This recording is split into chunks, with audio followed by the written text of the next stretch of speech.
అనుకున్నది అనుకున్నట్టు జరగాలని సిద్ధి ఎవరు కోరుకోరండి. అందరికీ కావాలి కదా! ఇలా జరగాలంటే గనక ఒక సంవత్సరం పాటు ఈ విధంగా చేసి చూడండి. అంటే మన ఇంద్రియాలు కొన్ని రుచులని, చాలా సుఖాలని కోరుకుంటుంది కదా! ఆటికి వ్యతిరేక దిశలోని మనం మనసుని కంట్రోల్ చేసి అంటే అదుపు చేసి మనం పని చేయగలిగితే, వెళ్ళగలిగితే గనక మనకి ఇది సిద్ధిస్తుంది. అంటే మనకి బాగా స్వీట్స్ ఇష్టం అనుకోండి. ఎట్ ఎ టైమ్ ఒక 10 స్వీట్లు తినగలిగిన చోట మన మనసుని సర్ది చెప్పుకుంటూ అంటే అంచుకోకూడదు.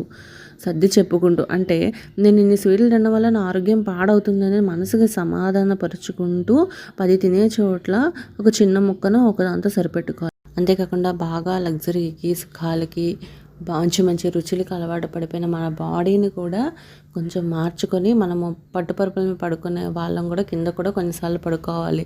రుచుల్ని నచ్చకపోయినా మనం తిని అలవాటు చేసుకోగలగాలి. ఎంటర్‌టైన్‌మెంట్‌లో తగ్గించుకోగలగాలి. ఇవన్నీ చేయగలిగినట్లయితే మనకు సిద్ధిస్తుంది. దీనినే పతంజలి మహర్షి పతంజలి యోగ సూత్రాల్లోని ప్రత్యాహారం అని చెప్పబడిందండి.